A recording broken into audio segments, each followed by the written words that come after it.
All right, team. Today on Keeping It Real, our conversation is with Professor Vincent Racaniello from Columbia University. And he is one of the preeminent virologists in the world, literally the foremost expert on viruses, or one of top of the top. So let me start out by saying that, yes, of course, we're going to be talking about COVID, and don't switch off. There's new information that's extremely hopeful, and clear information. But most importantly, there is no bias. And we bring no bias to this podcast. So for people who are not vaccinated, for people who are vaccinated, I personally respect your opinion. I understand the legitimate fears and concerns. I think it's critical that the media and the political parties get out of our healthcare decisions. I think the spread of misinformation, because there are a variety of agendas out there, are making the situation that much more difficult and that much more dangerous. So I wanted to have Professor Racaniello on to just give you pure information without bias, without an agenda, so you can make the best decision for yourself and your family. And you can protect yourself and your family going forward, whether or not you choose to get the vaccine. There's still a lot that we can do, and there's still a lot to know. So we're going to jump right in with Professor Vincent Racaniello. All right, guys, we are back with Professor Vincent Racaniello, and we are going to be talking about all things viruses. Yes, COVID is included. Yes, the vaccine is included. And Professor Racaniello, as you know, as I mentioned, I saw you on one of my favorite podcasts, Lex Fridman's podcast, and you explained viruses, vaccines, and everything in between in a way that I've never heard anyone do, that made it very clear, very concise, and was totally unbiased. So first off, welcome to the show. Thank you for having me. And you were mentioning to me just a moment ago that you have about 100,000 subscribers to your YouTube channel and your podcast, and it's called This Week in Virology. That's right. That's one of the podcasts we do. And because of the pandemic, as you might guess, we've had a huge jump in the number of people listening in. So we're about to hit that magic number, 100K.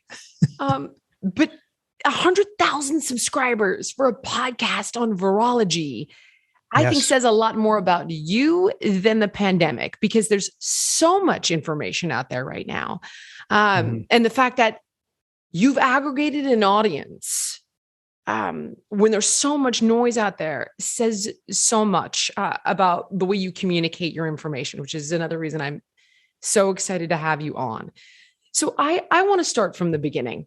I think most of us don't even know what a virus is, right? Like, yeah. Is it an animal? What is it? What actually is it? That's a good question. It's something different from everything else. It's something really small you can't see, that is not a cell. So we're made of cells, right? It's not a cell. It's much smaller. It's a little piece of nucleic acid, right? DNA or RNA. It's a little piece of that wrapped up in a protein, and it needs to get inside of a cell to make more of itself. And that's what a virus is. And the thing that really surprised me when the whole pandemic began and we began to talk to way more people is that most people don't realize that they're all over, that you're full of them. You, Jillian, have many viruses in you. I do right now, and we're okay. And every living thing on the planet has viruses. That's just the way it is. They're everywhere. What makes one out of the, I don't know, should I say trillions? I mean, I remember you mentioning something about seawater having gazillions of viruses in a tablespoon or something. I'm sure I'm getting this wrong. This is from I'm paraphrasing what I remember from Lex's podcast, but I remember being baffled. So it's like, if we're surrounded by viruses and we're inundated with viruses, why is one destroying the planet? What is it about that virus or the handful of viruses that are different than the trillions of others? Yeah, that's a good way of putting it. So most viruses don't hurt us. They pass through us. All the viruses in the ocean pretty much don't hurt us. It's the ones that are closer. So first of all, mammals like us, they have lots of viruses.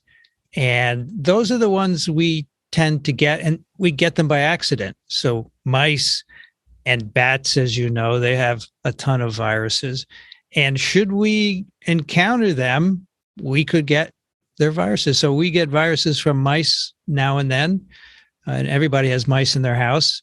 I catch them all the time, and I'm risking getting some virus. And it's just by accident that they have some virus that happens to be able to infect humans. It's just an accident. There's no point to it because those mice have their own viruses, and the viruses do really well in mice. But if a human touches the mouse, or if a human touches a bat, it might get one of their viruses. And, every now and then, it just happens to be the right one to take off and infect lots and lots of people. So it's just an accident. There's nothing more than that.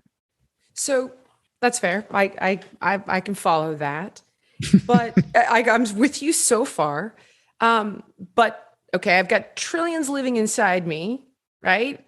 Trillions, who knows, billions, zillions. You have a lot. Why are those not taking over my cells the way COVID would take over my cells? What's right? I don't get. That's the difference. So COVID is new to us, right? It's just, December 2019 or thereabouts, it found humans. And so it's kind of feeling its way around, to put it in one way. It's not gotten used to us. All the viruses that we have in us that are okay with us and we're okay with them, they've been with us a long time, probably before we were even human. So they've had a long time to settle things out and kind of come to an agreement. I'm going to live here, and if you let me do that, I'm not going to hurt you. That's kind of the agreement that's been worked out. Of course, it doesn't work that way, but that's the way I look at it. Whereas SARS-CoV-2 is brand new to people, and we're still negotiating. And maybe in 25, 50 years, we won't think twice about it. But when viruses first come into people from some animal, they're pretty vicious because they're not used to it and we're not used to them. But all the ones we have, the trillions that you refer to, we're used to it.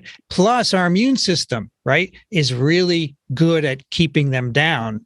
Because if you get, say, an organ transplant and you have to take drugs that suppress your immune system so you don't reject the organ, right, then all these viruses rear up and cause big problems because the immune system is no longer there to keep them in check. So those are the things that make the viruses in us okay, and brand new ones not so much. Okay.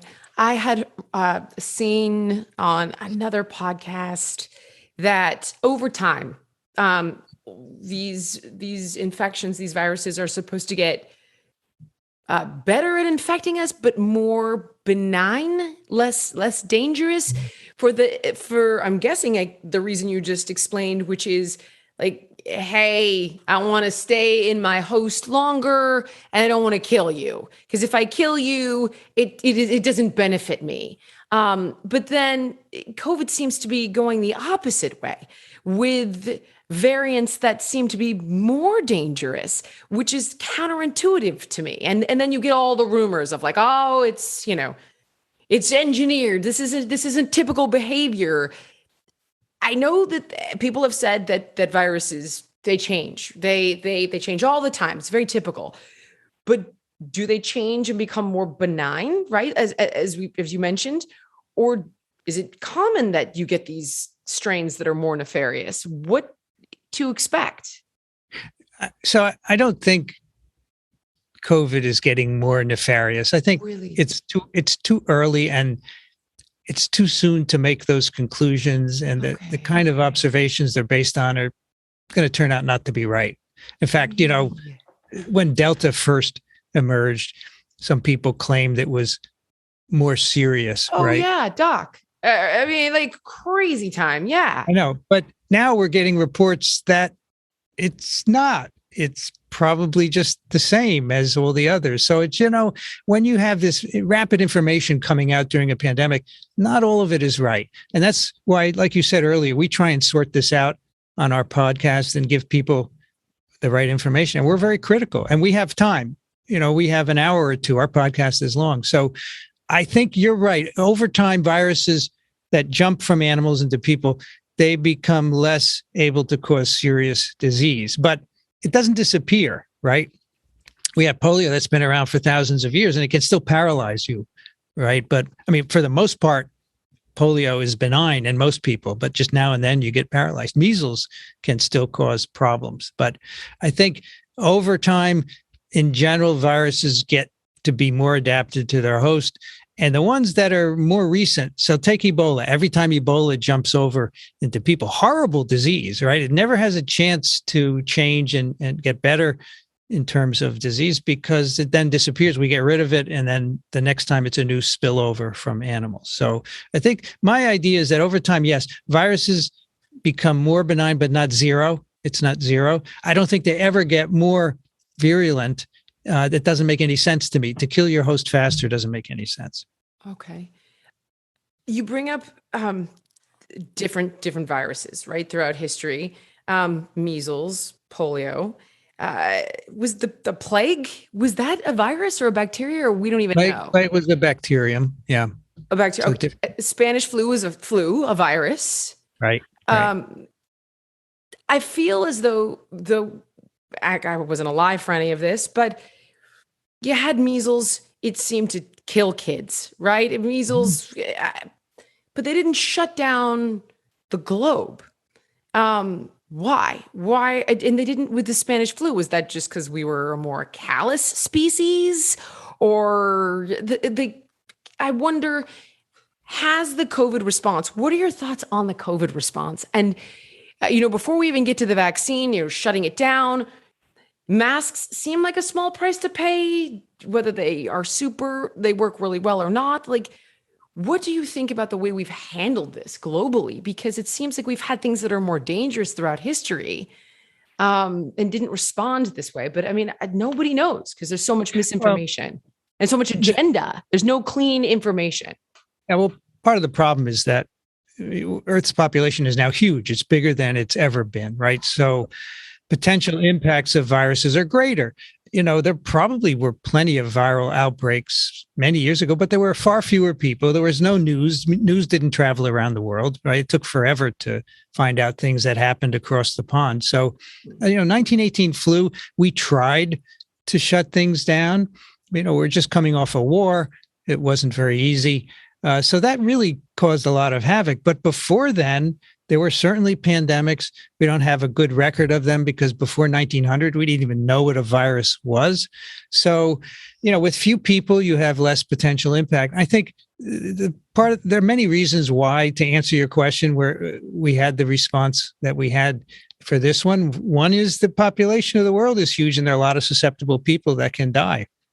And there's also a lot of communication. And news travels really quickly. And then we have politics, which is all wrapped up in it as well. But, if we had 7 billion people 200 years ago and a virus were introduced, you would hear about it. But we didn't. The population of the world was far, far smaller. And I think that's a big part of it. I understand.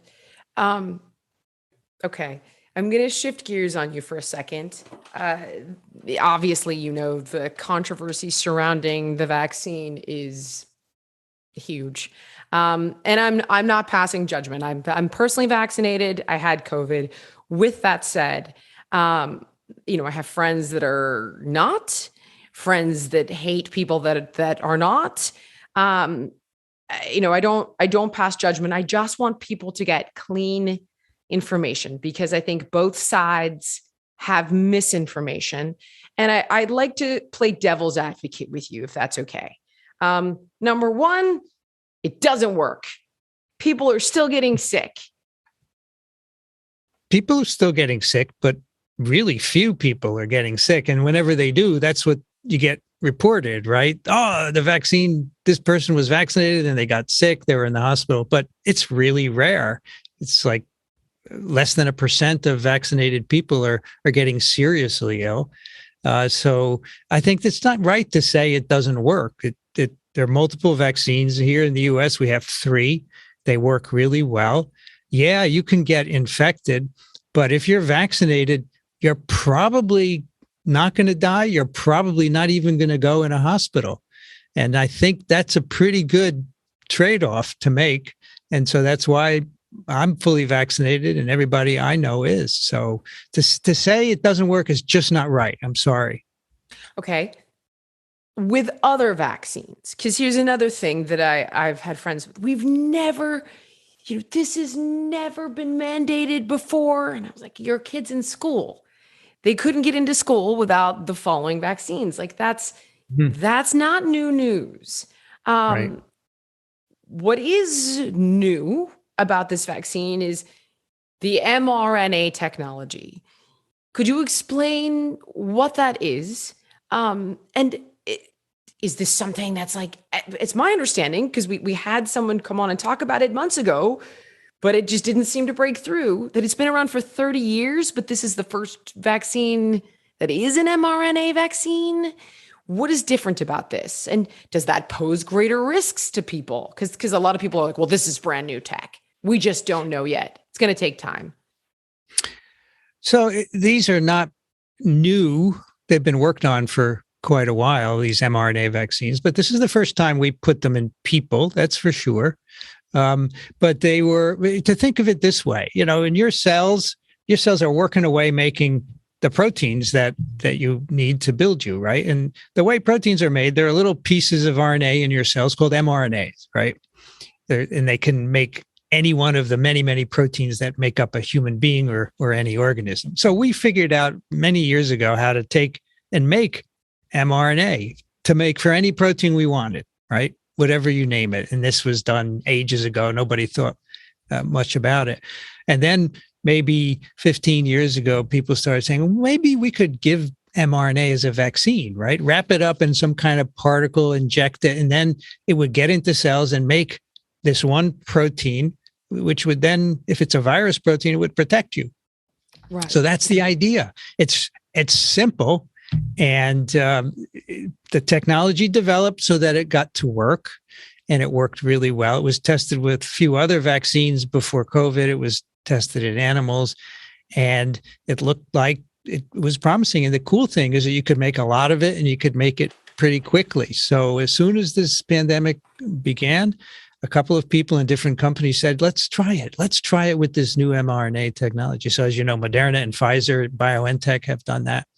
And I have to tell you, if you go back and listen to my pod in January, you'll hear me saying, nah, this is not going to work. How could it work?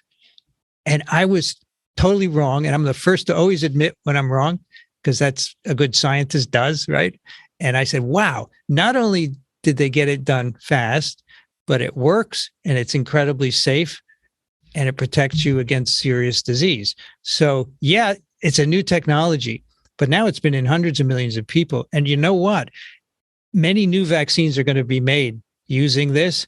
And I bet it cracks the problems that we've had with a lot of the other vaccines that have not been working so far. It's really amazing. It's amazing. Okay. You brought up other vaccines, which is something that I wanted to address because I was, when I was listening to you on Lex, you were talking about how there's breakthrough infections with other vaccines. Mm-hmm. The flu vaccine is 50% effective, and yet no one is like, it doesn't work. I still go get it. This is a 95% efficacy rate, the mRNA vaccine. But could you give people some examples of other vaccines? It's like infection does break through. I think we're just looking at COVID going, well, it breaks through, so it doesn't work. But throughout history, aren't there breakthrough infections with almost every vaccine? Yeah, most human vaccines, right? Polio vaccine, measles, mumps, rubella, smallpox we don't use anymore, but when we use that, yellow fever, hepatitis vaccines, they don't really prevent infection, because what happens is the virus comes in you and, you have this immune system that has memory of being vaccinated, right? But it has to wake up. It's not there at the door when the virus comes in. The virus comes in, it begins to infect your cells, and that wakes up the immune system, and then it kicks in. But for a couple of days, you're infected. There's no question. And all those great vaccines that we have that have prevented a lot of childhood infections, they allow infections to occur. And the infections probably give you a little tickle to your immune system and makes your future memory of it even better. So this is one of the things that have kind of driven me crazy about this pandemic. People seem to have forgotten all of the information they had about vaccines. And this is nothing new that the vaccines don't prevent infection. They do. It's what we see all the time. But it will prevent really serious disease. It will prevent you from dying. And that's how they work. You bring up your immune system having to wake up. I was trying to understand the booster shot. Mm-hmm. And it's my understanding that it doesn't have new variants. It's the same shot, but that it's supposed to wake up your memory B cells. I don't get it. And then there are some people that say, in fact, I've read a lot that like, if you're healthy, you don't need it. This is not a sustainable way to continue forward. If you're elderly, maybe. What is this thing? And do we need it? So I talked extensively about my feeling that we don't need booster shots because, as I've already said, the vaccines that we're using here in the US, they prevent you from, for the most part, nothing's 100% in life, right? For the most part, they prevent you from dying and getting really sick. So it's not clear to me why you need a booster. And so the idea would be that people now are getting infected, even though they're fully vaccinated, right? Most of these people have a mild cold. They say, oh, I wouldn't even notice it unless I had gotten tested and I realized it was COVID. So this is happening and this is freaking people out. And, the public health in this country have decided that they don't want to take the chance that we'll get more and more serious disease. So right now, the vaccines work really well against serious disease. The worry is that they won't in 6 months or a year. So that's the idea behind the booster. But there's an even bigger idea behind the booster, which you've referred to, okay, in what you just said. And the idea is that by giving a third shot, or in the case of J&J, Janssen, a second shot, right? Because that's a one and done vaccine. And that's not an mRNA vaccine. That is not an mRNA vaccine, right? That's not as effective. It seems to be slightly less, but maybe with 2, it'll be really good. But the idea is, think of it as educating your immune system a little more, because, and this is what it's based on. This is really amazing. So people who get COVID and recover and then get one vaccine dose, they have amazing immunity that takes care of all the variants that are existing now, and even other coronaviruses that we haven't seen in years, which are not here, but they would handle them. SARS-1, right, which was 2002, right, and MERS, which mainly is in the Arabian Peninsula. But their immunity would handle all of this. How, though? Why is that? What we're thinking is, so infection gives you a certain immune response, and then you have memory in the form of cells that remember the virus. Right. And then when you get that vaccine boost, you wake up all those memory cells. And one of the things that memory cells do when they wake up is they make different antibodies. They change them. They actually mutate the genes that code for the antibodies and make slightly different ones. And by chance, they make antibodies that hit all the variants, even though they've never seen them. That's the cool thing about our immune system, that it can do this. And we think that a third dose, a boost, may end up doing that and make us all golden. And whether that's true or not, we don't know. But you don't subscribe to that yet. You don't think we need it. Look, I'm a data-driven person. I want to see the results before you do something. And I don't see the data for that yet. However, if a study comes out and it says, yeah, a third dose does this, I would say, yeah, let's go for it. Because what I worry is that we're going to get a booster, and then next year they're going to give us another booster. That's even where I'm like, okay, this is, and I find that I go to Africa. I'm like, hit me. I get 10 vaccines at once, and I never thought twice about it until, now, which we got to take a break. But when we come back, I want to talk about side effects. What causes side effects? Sure. What can you expect? But, even that, I was like, I'm not doing the booster every 6 months. I'm not doing it. And that's me feeling like I just can't take all this on. It doesn't seem like a sustainable way to manage this. So I know Cindy's going to freak out because I know I got to take a break. But when we come back, can we talk about what you think is a sustainable way to manage this? Are we ever going to get to herd immunity? What are these side effects? What can we expect? Are there long-term effects of vaccinations, which one of them would seem like enhanced immunity? So there would be. But I'll get back to all of this when we come back with Professor Vincent Racaniello. All right, guys, we are back with Professor Racaniello, who is one of the preeminent virologists in the world. And let me just remind you to check out his podcast, This Week in Virology. It has 100,000 subscribers already. So everything you're getting here, just the highlights, all of the good nitty gritty and deep information you will find there. Professor, before the break, we were talking about having to get boosters, right? Every 6 months. What does the future of this look like? In all honesty, because that doesn't seem like a sustainable way to go forward. Are we ever going to hit herd immunity? Where does this thing end? Then it's like the Mu variant. It's always something every day.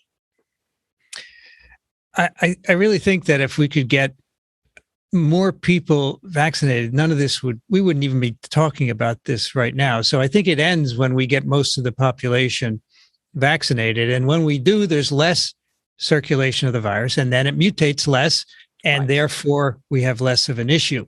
Right. But there are a couple of different scenarios, I think, for what holds for the future. And one of them is that right now we have 4 other coronaviruses that infect us that just cause very mild common colds, right? Sniffles, sneezes, sore throat. And most of us get infected every year. We never notice it. They're benign. And those are 4 coronas related to SARS-CoV-2. They probably came from some animal many, many years ago, hundreds or thousands of years ago. And I think as the population got immune to them, then we saw less and less severe disease. And one of the problems with COVID is when it went into people first, nobody had any immunity. And these common cold coronas, everybody has immunity. Even babies who are born, they get immunity from their mother. Right. So they're all protected against severe disease. And let's say a baby gets infected, protected from severe disease, maybe gets the sniffles, and then develops their own immunity. So then for the rest of their life, they get a common cold whenever one of these. So that's one possibility for SARS-CoV-2. Maybe in 10, 20, 30 years, everybody's immune, and every new kid who comes in the world gets a mild infection. Is that herd immunity then? That we've all been exposed and built antibodies? Yes. That is herd immunity. Part of it. Could happen. Okay. So when everybody's immune, then we don't have any more severe disease, right? That's one scenario. You think 10 years though? You think that could be 10 years? Because I don't believe that the people who are not getting this friggin' vaccine, I don't think the amount we would like would be converted. They're going to get infected at some point, right? So at some point, you're either going to be vaccinated or you're going to be infected. And that will get us to a really high level of population immunity, because it's hard to stop the circulation of this virus. I don't know how many years. I mean, it could be less than 10. It very well could be, right? And then this becomes something. And it may be that we don't even have to vaccinate against it one day, because it just causes this benign illness and it circulates. Everyone gets infected every year, just like the common cold viruses, right? I don't know if that's what's going to happen. That's one possibility. The other is that this keeps circulating and changing every year, maybe like flu. We get a flu shot every year. Right. I was going to say, is this a permanent traveler, like alongside humanity, like the flu? And, I mean, the flu is not a joke. I was sicker with influenza B than I was with COVID, which is... Yes. Flu is no joke. And many people die every year of flu. And we have to change the vaccine every year or so, as you know. And maybe that's where COVID goes, but I don't think so. I don't think that. I think the experience with these common cold coronas says that it's not going to end up doing that. I think once we get to enough people either vaccinated or infected, then we substantially change the way this disease goes. But the one wrench in this equation is long COVID, right? Which appears even in people with mild infections. Is that long haulers, long COVID? Long haulers, yeah. Now, the problem is we're only slightly more than a year out, right? So it's hard to know how long that's going to go on. But if it goes on for years, then that's an issue that even if you had a mild infection, then you would have a problem. And so that's out. I don't know what to make of that, but that has to figure into the equation at some point. So I think it's either becoming mild, common cold-like, or we end up having to get a new vaccine every couple of years as we track it. But this is not going on forever. That's for sure. This will end just like every other pandemic ends. We're making a lot of efforts to do that. And as you know, many countries, including Africa, very few people are vaccinated, and we need to get them vaccinated to cut down circulation. It's only when the whole world is vaccinated do we make an impact.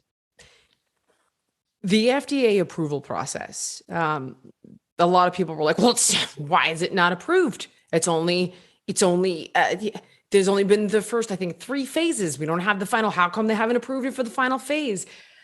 I was wondering if you could explain what these phases of approval are, because I think that threw a lot of people off, that they hadn't approved it yet. So we really didn't know yet. And that I think that scared a lot of people. Right. So there's a process for approving a vaccine here in the U.S. by the FDA.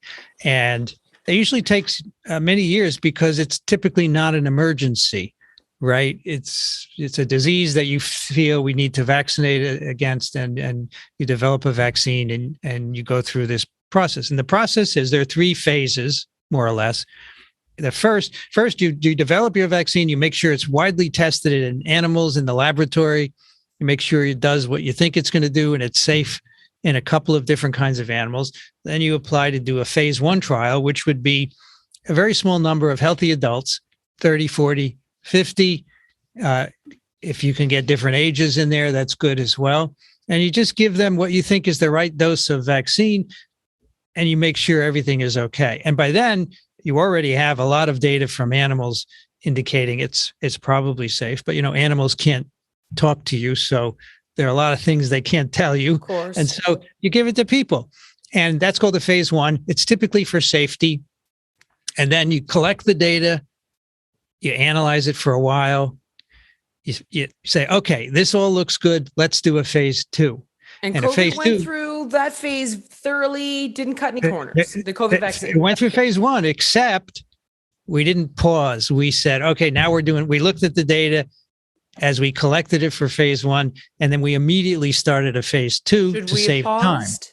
No, I think the data were absolutely clear. Okay, so it wasn't like, but we didn't stop and really analyze the data. No. We had the data was clear, and it continued to accelerate the process. Well, we accelerated it simply because there's a pandemic here. Normally, I can't have a meeting that day. I have to do it next.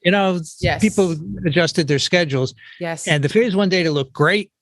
The usual side effects, nothing serious.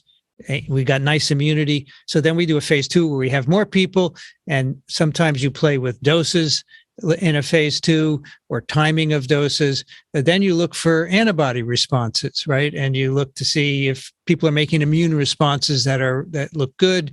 And we did that with, a few thousand people for all these vaccines that we're now using. And that all looked good. It looked like the immune responses were on the right track to prevent, but we didn't yet know if these would prevent disease yet. So now we're phase 1 and 2. We don't yet know if it works. It all looks good on paper, but does it work? And meaning by work, does it prevent COVID? Or prevent serious infection from COVID? Any kind of COVID, right? Mild, intermediate, moderate, severe, even death. What does it do? So that's where the phase 3 comes in. And that's, again, right after the phase 2 data are collected. Remember, these data are being collected in real time because people get their vaccine, they go home and they're in communications with the clinical trial folks. They're analyzing the data in real time. And as soon as the time is up, and there's a time set that we're going to go to this point where we achieve this, and then the phase 2 is done, they immediately begin the phase 3 where they enroll tens of thousands of people. And now we have raging COVID. So people go out into the world and they're going to get infected.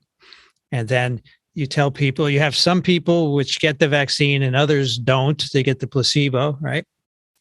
You're still monitoring safety. In fact, you're still taking the people from the phase 1 and the phase 2 and now the phase 3. You're still looking at safety, and more numbers of people. We're looking at immune responses. And now we ask who gets COVID. And overwhelmingly, the people getting COVID were the ones in the placebo arm. And that's where the 90+% efficacy against any kind of COVID, and in fact, like 100% in some trials against severe COVID and death. Nobody died in the vaccine arm. And those results were very clear. If you're a vaccine person, you're stunned by them. We were hoping for 50%. Right. Efficacy. See, that's the part that I think people are, I'm like, do you understand that actually is a great number? Historically speaking, with other vaccines, this one is incredibly effective. So this got through all 3. Mm-hmm. What is the final phase then? Phase 4, so then after the third phase, typically the FDA would do another 2 years, require another 2 years of observation to see how long the immunity lasts. Because you really need to look for 2 years to do that. You can't look for a week or 2 weeks, right? So they decided, no, we're not going to wait 2 years because we have a problem here.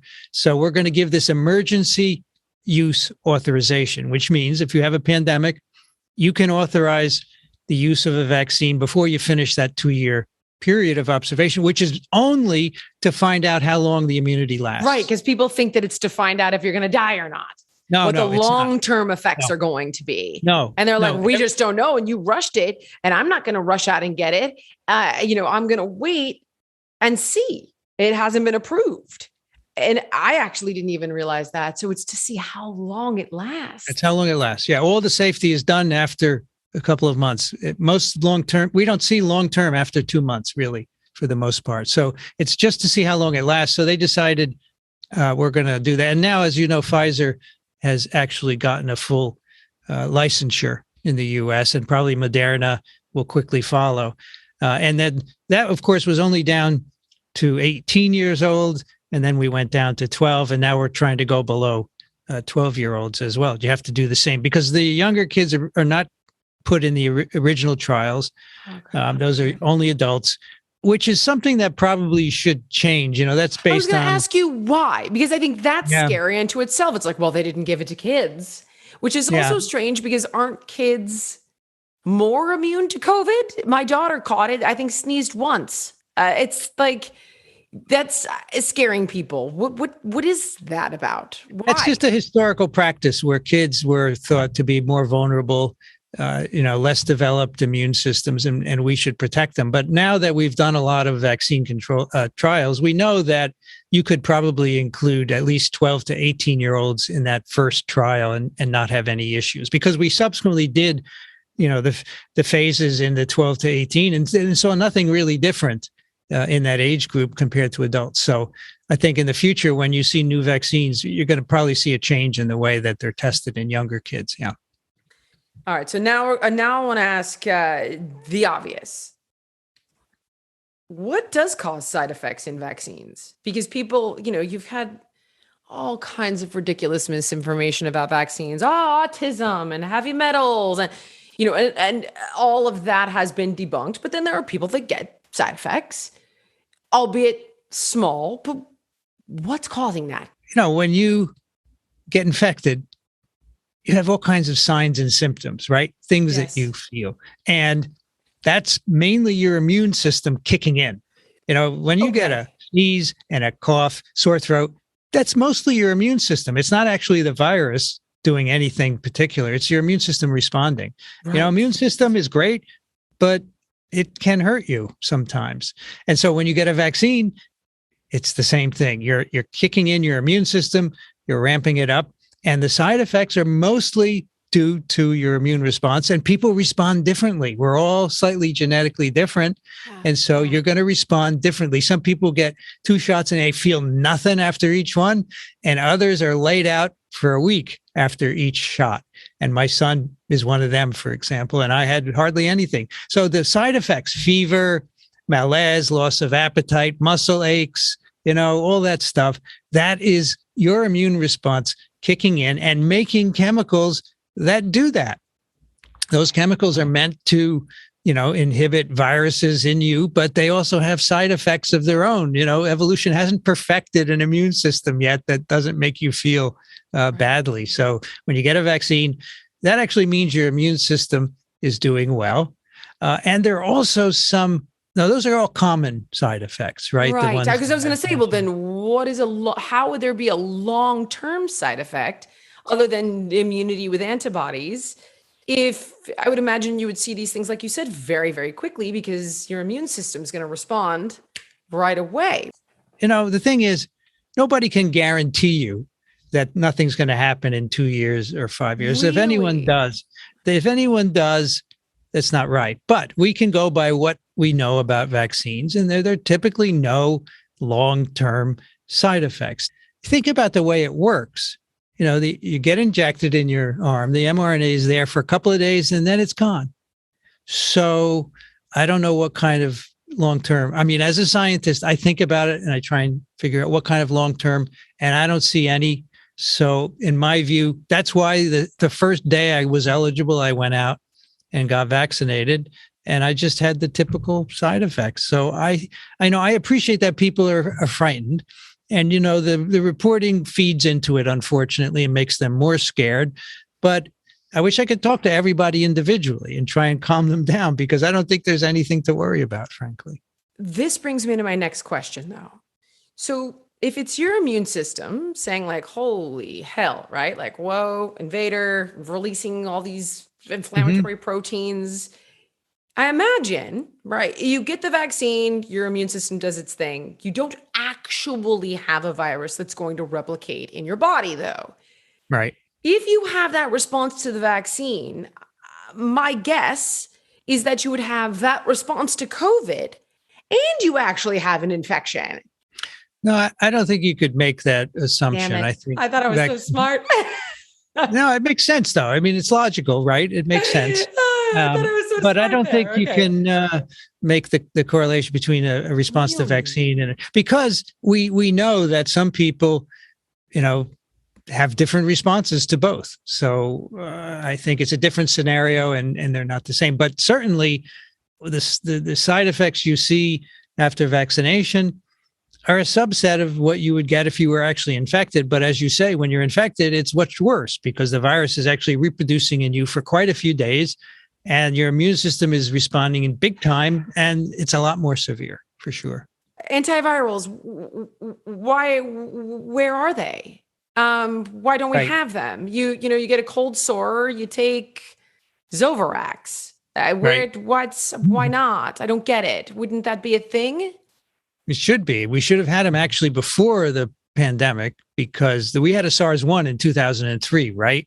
So we knew that viruses from bats could cause big problems in us. So we should have been ready. And I think that is really sad that we weren't because we had all the tools. There was just no financial interest. And so now this one comes along and it's a big problem. And so we invest, the US decides to put $30 billion into vaccines. And we didn't put that kind of money into antivirals.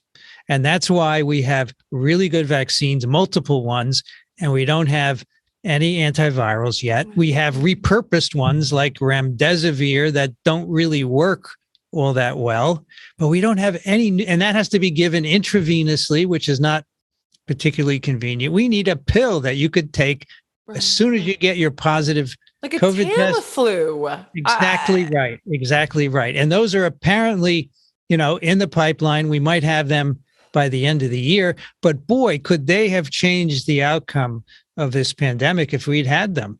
And I think people are beginning to realize that and now putting a lot more effort into developing those. Yeah. Okay, so you think we'll see them because it's so interesting. Antibiotics are overprescribed like crazy, but yet antivirals are so uncommon. Yes, very. I've never understood, like, why? It just generally speaking, why? Because they do seem to work pretty darn well. Yes. So we don't have a lot of antivirals, but when you think of it, the ones we do have are for long infections. HIV, right? We have over 30 antivirals for HIV. We have them for herpes viruses, hepatitis B and C. These are viruses that cause long infections. So you have plenty of time to diagnose it and treat. With many of these short infections, like influenza and COVID, if you don't take the antiviral within 48 hours of your positive test, they're not going to work. So that makes it hard. Why don't they work? Because these infections are over very quickly. By the time you have symptoms, your viral loads are already starting to go down for many of these viruses. So and that's why remdesivir doesn't work well. If you go in a hospital because you can't breathe and they give you remdesivir, your viral infection's almost over by then. So there's not much chance it's going to work well. So you need two things to get these antivirals. You need a rapid diagnostic, preferably one you could do at home and get a result in 15 minutes. And, we have them, but they're too expensive. They should be less than $1 a shot. You could do it every day. And boy, would that be a game changer. And then you're positive, you go get a prescription and you take your antiviral. We just don't have that yet, but that would have made a big difference from day one. Fascinating. Professor, you're a wealth of knowledge. I know I mentioned it and I could keep you literally for hours, but that's the reason you have a podcast, and it is called This Week in Virology. Can you tell everyone where they can get more information from you across the board, how they find the podcast, and is there a book in your future? I feel like there needs to be. Yeah, I was asked at the beginning of the pandemic to write a book, but I ended up, I love books and I love reading, but communicating by talking and video, boy, you reach a lot more people. And I think that's where I can be more effective. So we have this podcast on viruses, This Week in Virology, right? You can just search for it. You'll find it. We do video and audio, so it's on YouTube. But I also do every Wednesday night on YouTube. You should go over to my YouTube channel. Just search for my name, subscribe. I do a live stream every Wednesday night where I answer questions about viruses. And we have usually 800 people there. And I sit there for 2 hours with my colleague from Columbia and we answer questions. So you could bring your questions there. I'm right now teaching a virology course live streamed also on YouTube Mondays and Wednesdays. You can find that there as well. So send me a question. You can go to any of those places. If you can't listen or watch, they're all recorded.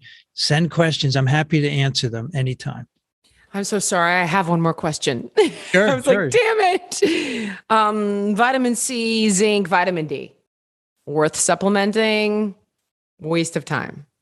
I think the one that's worth it is vitamin D because, we make vitamin D if we're out in the sun. And most of us aren't getting much sun these days. Right. So, early in the pandemic, I was giving a talk, and on that symposium was another physician, an MD, and she said, you should take vitamin D because you're inside most of the time because of the pandemic. And we know vitamin D helps your immune system. So actually, that's one thing I do take, vitamin D. I think the others are not as clear cut, but vitamin D, okay. Absolutely. Take it. Thank you. I am so grateful for your time. You're every bit as wonderful as I've seen you be on other podcasts. And now I'm going to be subscribing to yours. We really appreciate it, Professor. Thank you so much. My pleasure. Thanks for having me. And all great questions. I hope we taught a few more people. That's the goal.